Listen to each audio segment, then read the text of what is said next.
Report a shot fired at officers trying to stop the vehicle. We have one officer shot. We got shots fired. Sounded like an automatic firearm. Copy, code red, shots fired. We have an active shooter. We have an active shooter inside the fairground. And now it's Shots Fired with your hosts, TJ Kurgan and Dinah Death Milberg. Am I the only one here tonight? Shaking my head and thinking something. What is up, guys? I am your temporary host today, Dinah Death Milberg, aka Alex, and you are listening to Real Talk 93.3, the voice of freedom. Shots Fired. I am filling in for Sig Glock and Colt today. He is actually out of town at the moment. Extended his trip in Clearwater, getting us ready to open up our third location. We have a new location opening up right there in Clearwater off the main highway, just south of Tampa. And he's helping them get set up and get ready to open. Also, if you didn't know, we not only have that Clearwater, Florida location, but we also have an Orlando location. It's technically Kissimmee, but everybody knows Orlando, right off the 192 Earlo Bronson Highway inside Machine Gun America. And, of course, our St. Peter's location off the Cave Springs exit. So 3 different locations to choose from. So whether you're vacationing in Florida or you're in the St. Louis area, check it out. And before I forget, since I'm filling in for Sig Glock and Colt today, I've got Ryan with me here. Go ahead and introduce yourself. Hi, it's Ryan Claspel. I'm the gun czar at the shop. Glad to be here. He's filling in. TJ will be calling in on the second half of the show, but we're filling in the meantime for him. And we'll jump right into it. What are we going to go over first today? We have a number of things to start with. Yeah, there's a few today. I think everybody's seen the memes and saw the news of Mr. Baldwin. Yeah, that didn't go well for him. The gun worked, apparently. Yeah, no, I mean, that did. So if you're living under a rock, Alec Baldwin was in doing a movie shoot for Rust, apparently, which is a Western. Yeah. And was handed a so-called prop gun, which he then fired into, I think, a photographer or a videographer. Yeah, the director of photography and I can't remember the other person who wounded somebody else, killed the director of photography. Yeah, and then wounded somebody else. So the most important thing, I think, when we bring this up is there's 4 firearm safety rules. Yeah, we went over this last episode, what the safety rules were, and he violated pretty much all of them. And I mean, there's a lot of finger pointing of the, whatever it is who's in charge of props and safety should have done his part. You are responsible for the firearm in your hand. No one else is. If someone tells you it's safe gun, you verify it. If someone tells you your weapon is clear, you verify it. Ryan, if you were to hand me a gun right now, I know for a fact that you would remove the magazine, you would clear it, you would make sure the magazine's clear, and you would hand it to me. What would I do as soon as you hand it to me? The exact same thing. Exactly. Even though I just physically watched you myself clear the gun out and I know it's safe, I don't know a magic bullet didn't just get dropped in there by the magic bullet fairy. Yep. And am I willing to risk someone's life to find out that it is in fact loaded? Absolutely not. And what harm does it do, me taking the extra 1/10 of a second to take the firearm from you, pull the slide back, inspect and make sure that the magazine and the chamber is clear? Yep. And then go about whatever we're doing. That's nothing. That's nothing on me. I think taking that extra split second and not killing someone is probably worth that fraction of a second to clear. I think so too. And if you go to any reputable training class, you'll have what's called a buddy check. Yes. So not only are you clearing that, but somebody else is checking the gun that you just cleared. They also probably put their finger down the chamber with their pinky. Yes. Get that little carbon donut on the end of it and making sure that it is clear. And guys, if you've ever seen that or had someone do that or are not sure what that means or why, you want to physically, visually, and physically check the firearm for being clear. So you're going to look down in the chamber, not down the barrel, look through the chamber to make sure it's clear, but also want to feel, because I've seen it happen myself where somebody, goes too slow or it wasn't fully in the battery and they pull the slide back and there's a round in the chamber, but it doesn't extract it and it's sitting there in the barrel and it looks clear if you're being quick about it, but it is not a clear firearm. And by physically putting your finger in that chamber, oh, okay, hey, there's still a casing here. Close it, pull it back, rack the action till it extracts. Yep. That's it. So that's really all there is to go over that. It's a really unfortunate situation. It's extremely sad. You know, political views and feelings of Alec Baldwin aside, that's got to suck. I mean, that has to be a horrible, horrible feeling for him, knowing that he ended someone's life for no reason. But it's a learning opportunity that everybody else should take from this, and we hope that you guys understand it. Check that gun on your own. Make sure you got a clear firearm. Yeah, and if you're going to be in a movie about firearms, you should probably know at least enough on how to safely check and clear a firearm. Quick example on that note too. One of the coolest things I've seen is there's a video floating around that has been for quite some time of Will Smith on the set of Bad Boys 3. Yeah. And somebody just picks up a prop gun off the table and starts going over it, and they're flagging everyone. And Will Smith blocks the guy's hand, pulls the firearm out of his hand, drops the mag, clears it like a pro, even drops the hammer on the gun, and then hands it back. That was a perfect example of, he's an actor, he's not a shooter as far as I'm aware, but he went out of his way to learn how to safely clear a firearm and not rely on the set director or prop guy or whatever to make sure it's safe. That he is aware of the fact that he is in charge of firearm safety when a firearm is in his presence or in his hand. Props to Will Smith on that one. Yeah, that was slick. Moving right along with that, what else do we have? Do we have any more news or anything pop up? Yeah, so the Wives of Beverly Hills. One of those reality, quote, air quotes, shows. So this was a segue into home defense. Yeah. I have never seen the show. Same. I'm not a reality TV person. Nope. But a Dorrit Kemsley was apparently robbed, I think at gunpoint in her home, and they stole a large amount of valuables from her place. And I think this was one of those examples of where having a home defense plan, being prepared, actually walking through scenarios, knowing the entry points and exit points of your homestead, are all things that come to light when we have these situations. I don't think anybody was hurt in the break-in or the robbery, but it's a good, again, learning experience for people to start having a plan. Yeah, and on the same note this morning, as we were sitting outside waiting to kick this off, I was looking through Facebook, and the owner of one of the local gun stores has a security camera, looked like over his garage into his driveway, and it looks like, I think he lives in South County somewhere, if I remember correctly, and somewhere overnight last night. Looks like 2 or 3 dudes. One possibly might be a chick. It was kind of hard to tell. Got out of a vehicle, attempted to steal one of his vehicles. I guess he's got trip lights. Somebody walked up to the driveway, turned the lights on, scared him off. But when the light hit, it was clear that one of the individuals in his driveway had a firearm.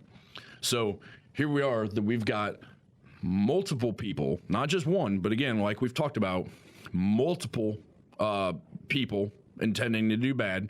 This time it looks like they were not trying to make entry into the house, just steal a vehicle. But still, you hear someone breaking into your car, you're going to go outside and see what's going on. You don't know if somebody's waiting around the corner of your house to ambush you. This is, again, where situational awareness comes in, is don't get focused on, hey, there's someone breaking into my car.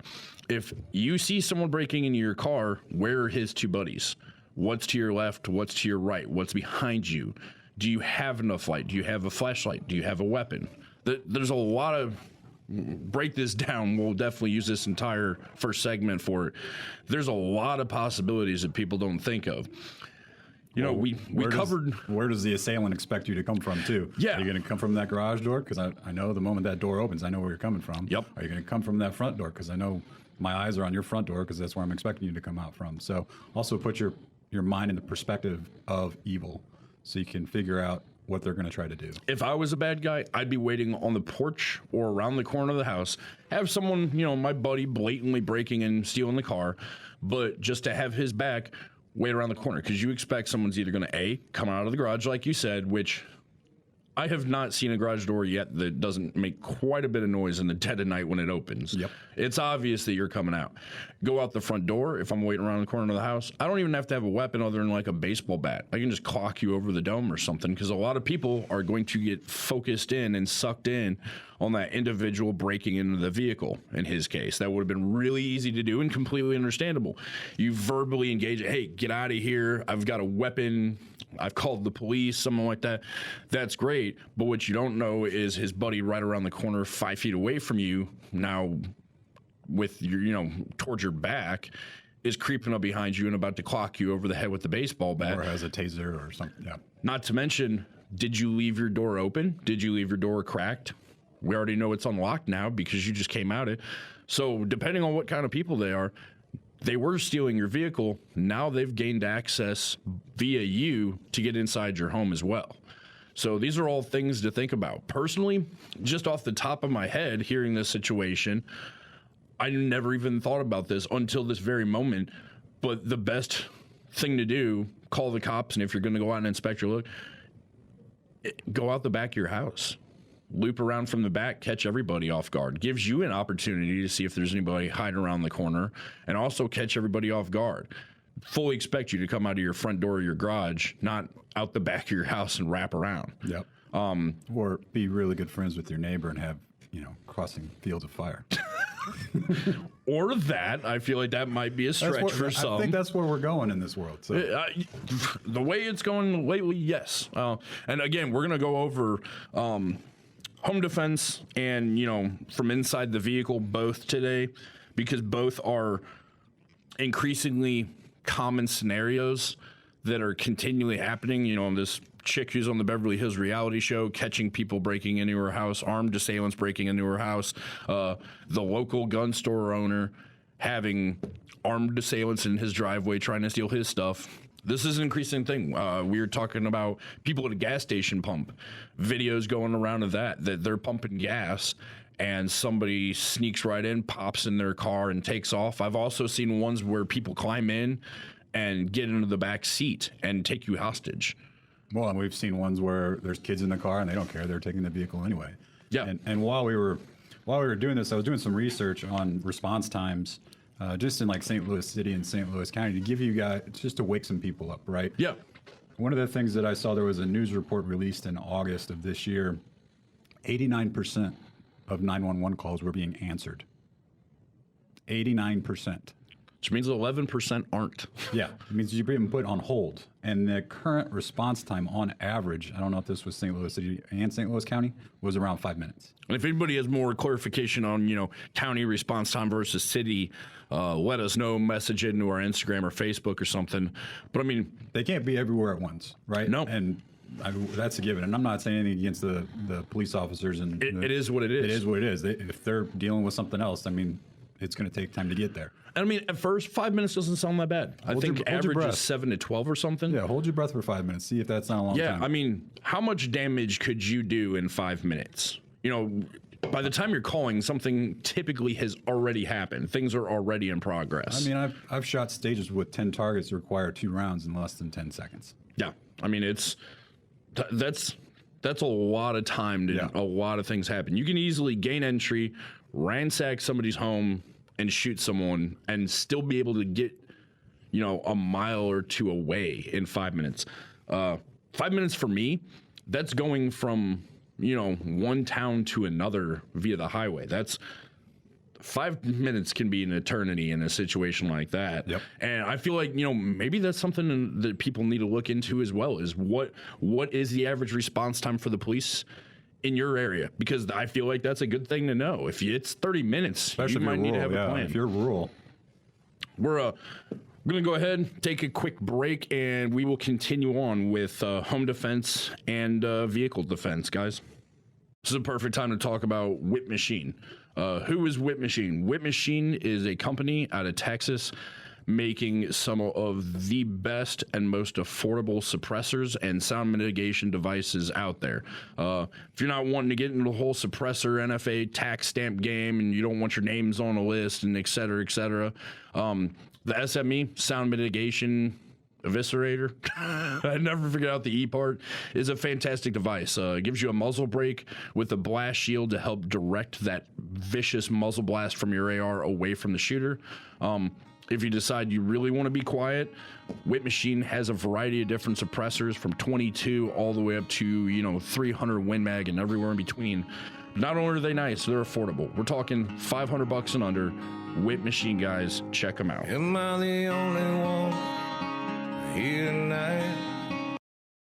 Am I the only one willing to bleed? Take a bullet for being free. And we are back.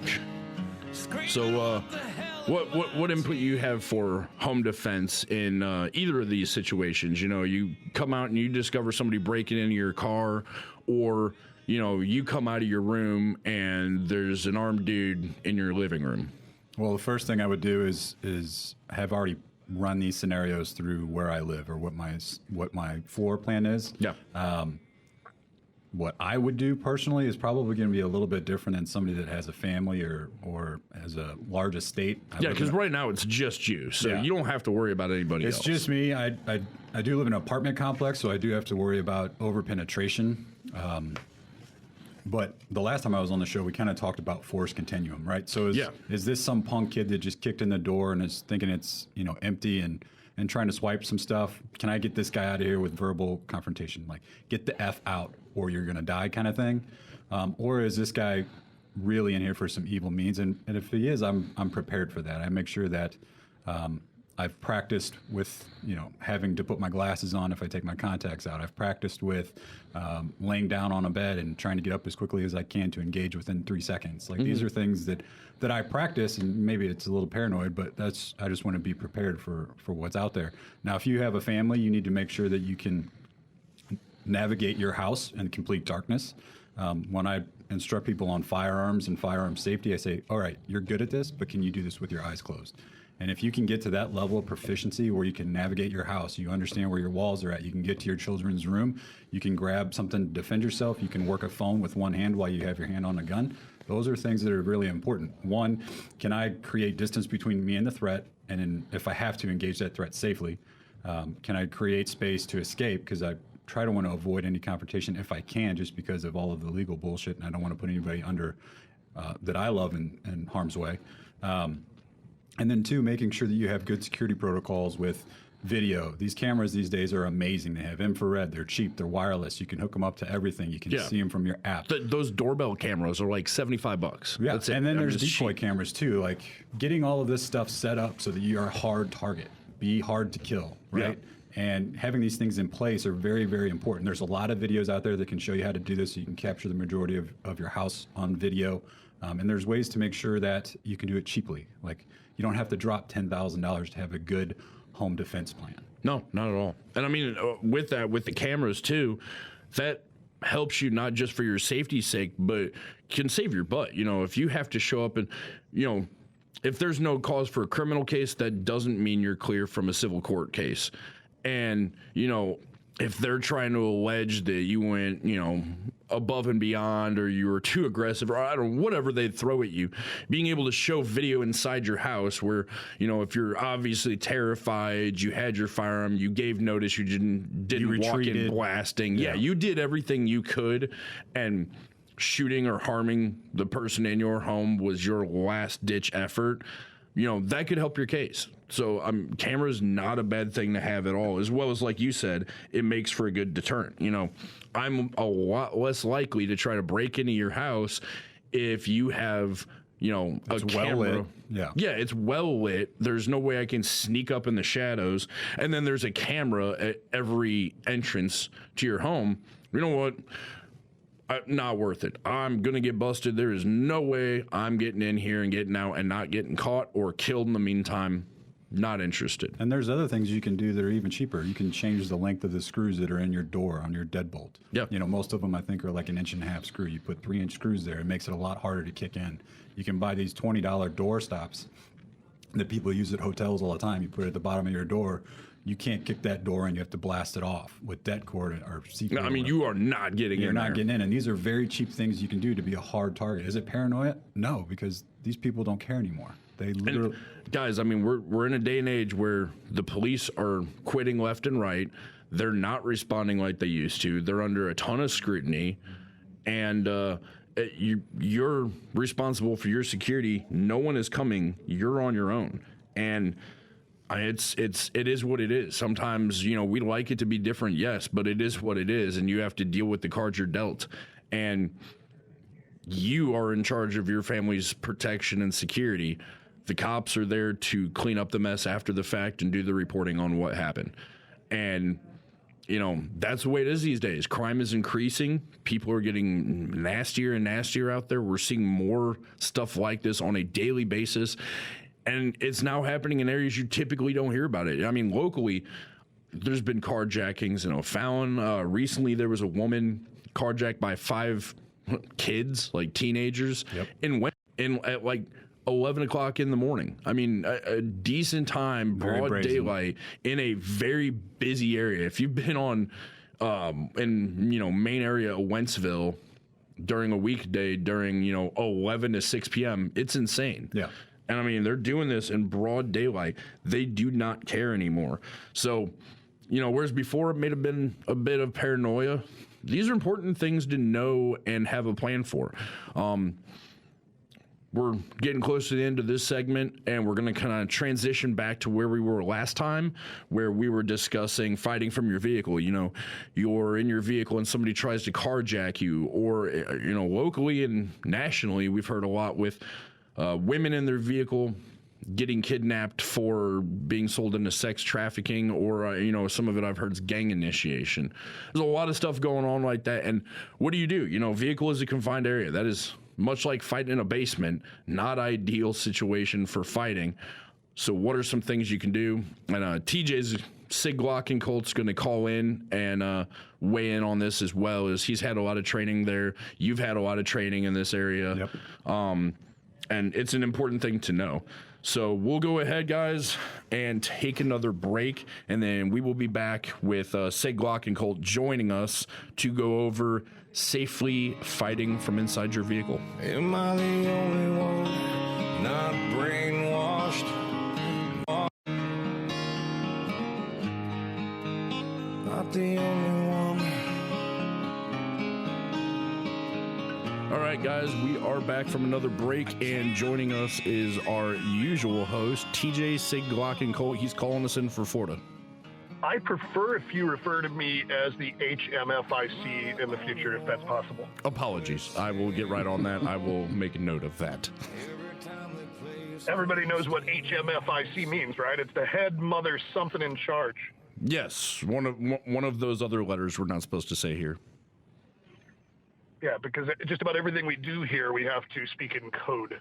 Yes, I'm impressed, though. We're like a couple months into this so far, and we are still on the air. Yeah, it's amazing, and Big Pharma hasn't taken us out. Hillary hasn't made either one of us shoot ourselves in the head twice. Yet. So we're doing okay so far. So before you jumped on, we just wrapped up talking about home defense, and also kind of outside the home defense in relation to vehicle news for you. Literally right before the show, we found out one of the local gun shop owners has security camera footage from in front of his house and caught people roll up to his driveway middle of the night last night / early this morning attempting to steal one of his vehicles. The lights tripped and scared him off, but when the lights turned on, it was clear at least one of the assailants in his driveway had a firearm. So that's how they've been doing it. They roll up with at least 2 vehicles. Each vehicle is got, multiple assailants. You got the getaway drivers, and the guys that get out are typically armed to take whatever action they're going to take, which is either, come into your home or steal your car or your truck or whatever from outside your home.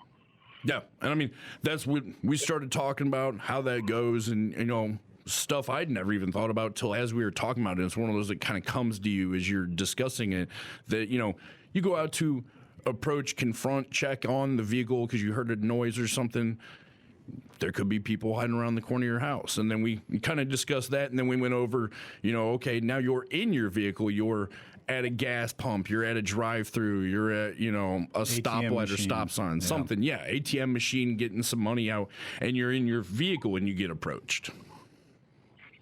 Yeah, transitional spaces, right? You got the house is your safe zone supposedly, but it's not. The car is, you're safe when you're in your car, but it's really not. It's just how you feel.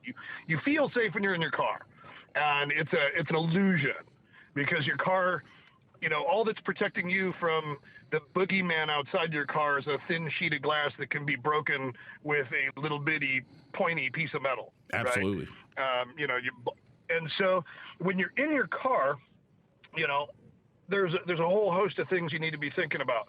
Obviously you need to be doing your defensive driving to make sure you're not, getting run over by somebody or hit. You're not running into that motorcycle next to you. You have your awareness, right? The eyeballs are scanning the whole time you're driving, looking for people to pull out in front of you and looking for people's brake lights and all of that. That's normal, and it's something that all of us do every day without thought. Yeah. But what we don't do without thought is, when we are coming to that stop sign, when we're coming to that stoplight, when we're pulling up to that ATM machine, when we're pulling into our garage, when we're pulling into the parking lot at the grocery store, we're not, we're cognizant of other vehicles and pedestrians and not running over people and getting hit, but we're not really scanning for threats. And so that's the first thing we need to do, right, is increase that situational awareness when we are in an area with the vehicle where we are stopped or moving slowly, where we could be stopped by someone. And, what does that mean, right? It just means to be looking around for not only pedestrians, but movement, especially at night, and threats. We could break down each one of these things, I think. Let's start with just getting home. Not everybody goes to the grocery store every day. Not everybody goes to the gas station every day, but the one thing all of us do every day is we get home, right? Yeah. After a day's work or whatever, we pull into our driveway and maybe our garage, and that's the first place. That's the transitional space where if you're going to be ambushed at home, they're going to try to get you in the garage or, between the car and the house. And so I think what we talked about last week was the one thing a lot of people don't think about. You're getting home, it's dark, you're pulling into your driveway. What I believe in doing is backing into the garage, because when you back into that garage, you're, but first of all, you've got to do kind of a 3-point, right, to turn into back in. You're going to pull in the driveway, back out of the driveway, pull out of the driveway, back into the driveway. And when you do that, it might seem like all this extra movement, but what you've now done is you've basically painted your entire yard, the trash cans, the bushes, the porch. You've painted everything with light from your headlights, and you've been able to kind of scan and assess, are there any threats? And then as you back into the driveway, you basically can see the threat coming, right? Because they're not going to be waiting for you in the garage, most likely, although that's possible. Yeah. But if you're backing in, you can see those threats coming. And then what do, Alex? You see the threat coming. What do you do? Honestly, I mean, the best situation is you leave. We've talked about it from day one. In all these situations, if you have the chance, one of the best things to do is get out. Go, absolutely. And you're sitting in a go a block You're sitting away. in a 1-ton vehicle. All you gotta do is put the car in drive and drive out of there, right? You don't have to back up. You can see where you're going. Yeah. And for good measure, if they are an armed threat, you can run over them with your vehicle as you're leaving, which Absolutely. is not a bad deal. No. The largest bullet you have is the vehicle. Yeah. I mean, you want to talk about 45 stopping power. You ever tried stopping a GMC Denali? So that's stopping power right there. It's funny. I'm sitting down in Florida right now, and as you said that, there's a GMC Denali pulling right up in front of me. It's like very, Okay, it's a little but, freaky. It is. But situational awareness. Now, when you're getting out of your car in the garage, and because you backed in, again, if a threat runs in, you now have the door of your car between the threat and you. you have the ability to get back in the vehicle, secure the vehicle, get the vehicle started, and get the hell out of Dodge. Whereas if you're pulled in straight into the parking spot or pulled in straight into your garage, now you're trapped in the V of your car door, and the bad guy can keep you from shutting the car door. So this is another tactic where backing in is a good idea. It also works at gas stations, which is another transitional space where bad things happen. How many times do we see videos on the internet of people getting robbed, shot, stabbed, or otherwise abducted at a gas station? Constantly. I mean, it seems like, especially in St. Louis, bad things always seem to happen at gas stations, specifically Shell too. Oh, I wouldn't go there. I think it's just as dangerous at Quick Trip, BP, and is Amoco still a thing? I don't know, but I don't think so. All gas stations are bad places where bad things can happen. There's two places you're going to park at a gas station, right? You're either going to park at the fuel pumps, or you're going to pull right up in front of the doors, get out, and go in. Let's say you don't need fuel, you just need a bag of Funyuns and and a soda, right? Yeah. So those are your two places where you are going to need to exit the vehicle, and then you're going to enter a transitional space, and then go into a retail establishment. I like parking at the pumps, even if I'm not going to get gas. Now, there's a reason for that, because it's a little bit longer of a transitional space for me to walk, but it allows me time to scan that area that I'm about to walk through, rather than just opening my door into it. Yeah. I also like being at the pumps, and when I'm at the pumps, I like to park. Now, obviously, if your fuel tank's on the passenger side, that's what you got to do. But if you pull up, how every fuel pump has a concrete barrier to keep people from running into the pump itself. Yeah. So if you pull the car up just far enough for your door to meet that concrete barrier, whether it's your passenger door or your driver door, and while you're fueling the vehicle, you keep that door open to that barrier. Again, now you only really have to worry about, watching behind you, right? Because anybody coming at you from the front is going to have to go through that door, which, of course, if you're between the door and them, it gives you a barrier to protect yourself. Now you've closed off that route of approach, and given yourself the ability to get in the vehicle if you need to really quickly, even if it's the passenger side. If somebody comes around to rob you or whatever, obviously getting in the car and locking the car, if you have that opportunity, is going to be the best way to slow them down. Yeah. But I like to use that barrier. I can't tell you how many times I've door dinged my car on that thing. Same, because I do the exact I same like thing. to use that. And with parking lots too, I was going to add, I don't know about you, but personally, I'll park further away if there's open slots on either side of me, purposely, because that's another, kind of odd paranoia I get is, if bad guys are sitting in a vehicle, been profiling you, waiting for you to pull up next to or something, and jump out and jump in, try to catch you in that transitional space. So I like, when possible, to park in parking lots where I've got a spot or two open on either side, especially towards the side I'm getting out on, to, like you said, give myself a little extra visibility to see those transitional spaces and what's in there, instead of tighter quarters if a vehicle is right next to me on either side. Yeah, I take that one further. I even go typically all the way to the very last spot in the row, which has typically got an island and a tree in it, right? Yeah. And that island, there's a couple reasons why I do this. Number one, I don't like door dings. I mean, who does, right? Yeah. So I like that last parking spot, because I can back into that spot. Again, seeing everything in front of me. I can put my wheels right on that curb, be parked far enough away from the next car next to me, if there is one, that I'm going to avoid the door dings no matter what. And again, now I've got no threats to my driver's side, no threats to my passenger side. I can get out, assess what I have to walk through, and then I'm getting a few more extra steps, in order to get to the store, because, we talk about all this self-defense stuff. We talk about training. We talk about physical fitness. If you're not working out every day, you need to be parking as far away from the grocery store front door as possible, so that you get those steps in. But so you get out of the car, what do? You scan for movement. If you see movement, you analyze the movement. If obviously that movement's typically going to be human in nature, you're going to look for the hands. The hands are the most important part, and then you're going to look at that face. You're going to try to read that aura, see if they've got an intent that is devious, right? You'll feel it. Your hairs on the back of your neck will stand up. Something will seem and then you off. want to try to avoid. Absolutely. If something seems off, get back in your car and go and park somewhere else and try it again. It's better to avoid the situation altogether than to engage in the situation. But if you don't have any choice, at least you saw it coming, and you could begin planning in your mind what your next steps are going to be. No, absolutely. And I think we actually have to take a break again.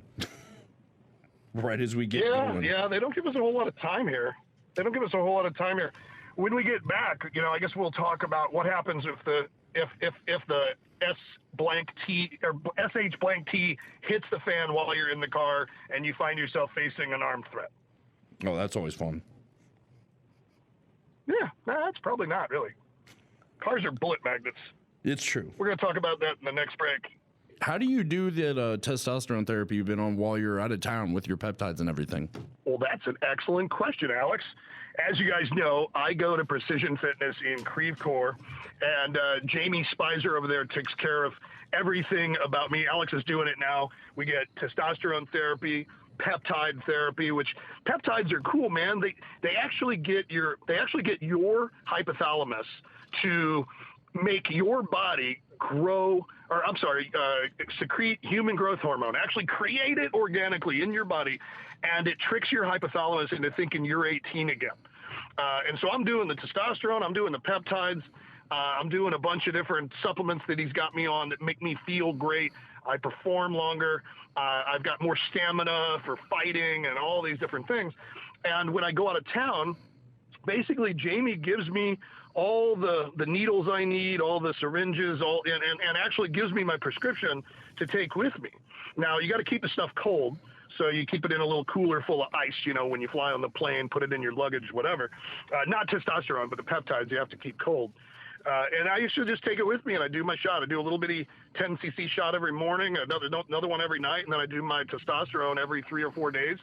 And I feel amazing. How are you doing with your program? I am just about to start actually this week. My wife had an appointment there this morning, so she picked up my all my stuff while she was at her appointment.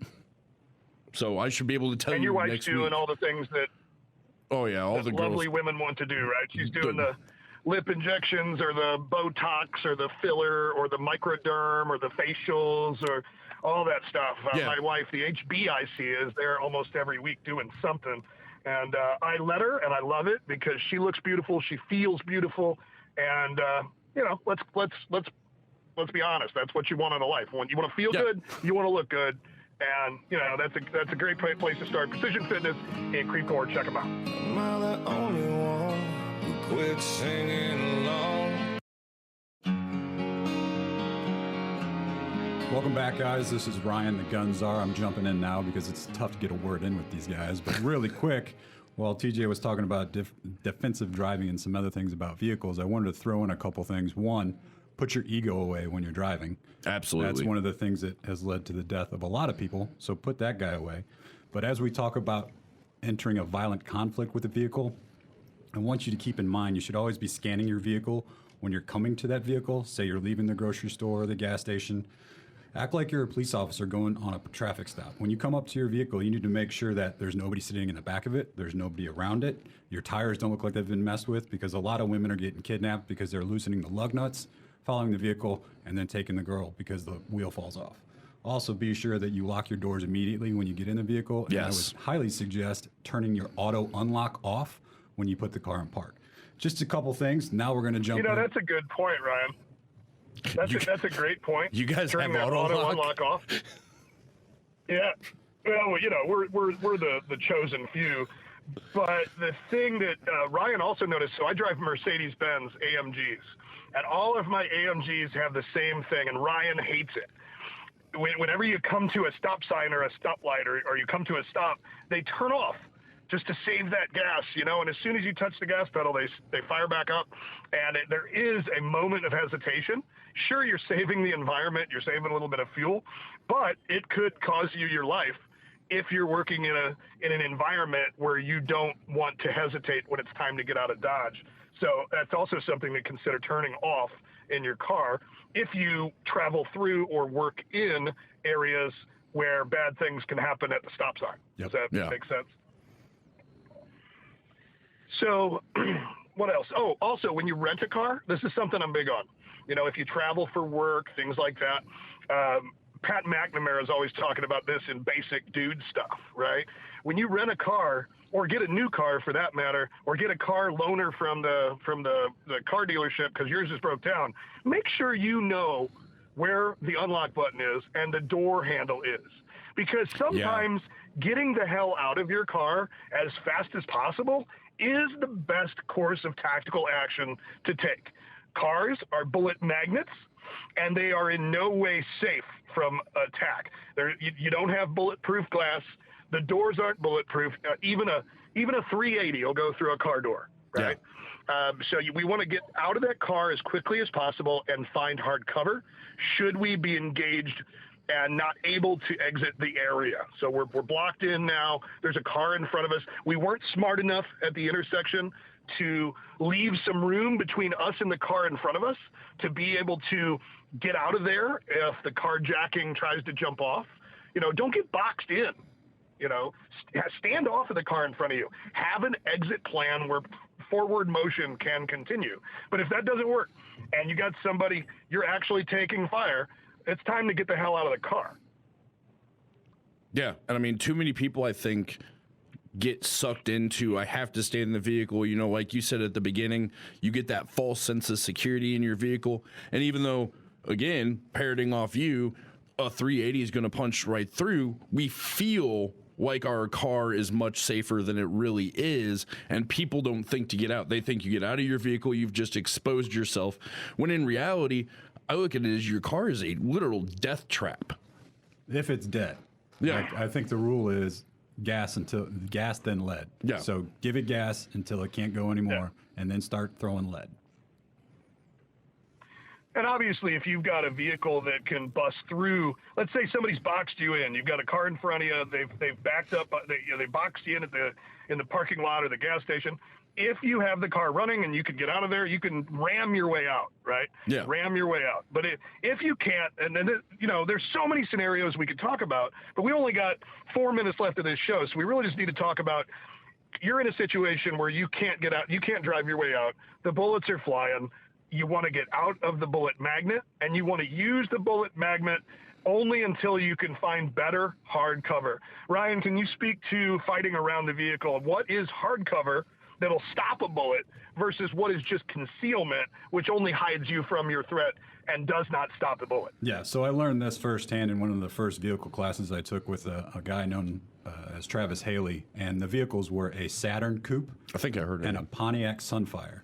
And you learn really quick how small engine blocks are in certain cars, but the engine block is obviously one of the best spots. Yep. Front axle, you have the A pillar, B pillar, and C pillars. You have the rear axle, you have the fuel tank, and then you have the transverse of the car. So your ideal situation would be using the entire length of the vehicle to stop as many bullets as they can while you create space. And another thing you need to realize is bullets bounce off hoods, trunk lids, and the top of and roofs of cars. They skip right off. So if you think you're going to crowd your cover and poke over the top and fire some rounds off and not get your face smoked, you got to stand about 5 to 7 yards off that vehicle if you're going parallel and shoot over the top of that thing. And a lot of people are training how to shoot the gun sideways so you can keep the profile of your body and your head as small as possible. This is specifically with rifles, but trying to keep that gun sideways so you're a very, very small target trying to shoot over these vehicles. There's also underneath the vehicle, so that's my personal if you haven't favorite. done your yoga, take a vehicle class and you will learn how you need to take some yoga. Yeah, being flexible, fighting around a vehicle is very good. I like the fact that you talked about standing off the car. A lot of times when the bullets are flying and you're sucked into that car, maybe you think, okay, the engine is the place I want to hide behind, the front wheel, the engine, even though the engine block of a car straight on is about the size of a piece of body armor. That's it. It's about the size of your chest. That's all. Everything else is just tubing, right? So you decide to hide, to engage your threat from the front driver's side wheel.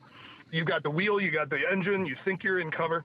But if you're sucked into that car and just popping up over the top, taking shots and popping down and popping up, you're going to get smoked. You're going to take a round off the hood because he doesn't have to be that accurate when you're doing that. If you stand off the car, like you said, just a yard or two, you're able to use that hard cover and the concealment to your advantage, get your angles, and make sure that when you're popping out to take the next shot, you're never taking the next shot from the same spot you took the last shot. No, change it always be popping out from different directions, different spots, so you're not, otherwise you're just going to sit there and, prairie dog style, just wait for it to pop back up. And have a plan to get wherever the hell you need to go, because standing there isn't going to work. You're going to run out of bullets real quick. One of the number one rules for a gunfight is if you're not shooting, you're moving, and when you're shooting, you should be still moving. You're always wanting to move, whether it's egressing away or, if you're a little more trained and slightly psychotic, I wouldn't suggest it, but in moving towards closing the distance and engaging. But typically, you're going to want to egress out. You're going to want to try to get away, gain as much distance between you and the threat as possible, if you can, if it makes sense. And one other thing that I wanted to jump in on, I know TJ had talked about being able to manipulate door handles and stuff like that. Yeah. One of the things that's extremely important is being able to swim a seatbelt. If you don't know what swimming a seatbelt is, look it up, because if you can't get that sucker off, you're not going to make it. You have to be able to swim seatbelts. SEALs do it one way. They put their support hand through and then flip it out. Some guys, MARSOC does a little bit different, but make sure you know how to swim seatbelts so you can get the gun into action and you can get out of the vehicle as quickly as possible. And they could probably look that up on YouTube, swimming the seatbelt. We're going to need to talk all next week about this because there's so much. We're barely just scratching the surface on fighting from a vehicle. We can get into stacking pillars, because a pillar, the pillar from between the roof and the car next to the glass, that's not bulletproof. But if you stack them between you and your threat, when you're getting ready to pop up, enough of those, two of those in a row stacked between you and the threat can be bullet resistant. And there's all kinds of these theories that we can put into play in that fraction of a moment that you're engaging or and then trying to find your next move. Your bigger cover further away from the vehicle, put space between you and the threat, and get the hell out of Dodge. Or like Alex said, if there's only one attacker and you have the training, assault forward with violence of action and end him. Yeah. And one thing we haven't even touched on is ballistics. Bullets act weird around cars, especially around glass. Around glass. There's difference in angles on windshields and thicknesses of rear windshields and side windows. There's a lot of stuff, folks. There's a lot of stuff. We can talk about it next week. Ryan, why don't you join us again next week? Well, I'll actually be in the studio. Unfortunately, we just ran out of time again, Alex. Sounds about right. We barely even scratched it. Next week, we'll talk about fighting from the vehicle, and that's all we'll talk about, other than the stupidity of the Biden administration and whatever their ATF tries to pull on us this week. Let's go, Brandon. I'm not the only one. I love my country. I love my guns. I love my family. I love the way it is now. And anybody that tries to change it has to come through me. That should be all of our attitudes. This is America, and a country boy's good enough for me, son.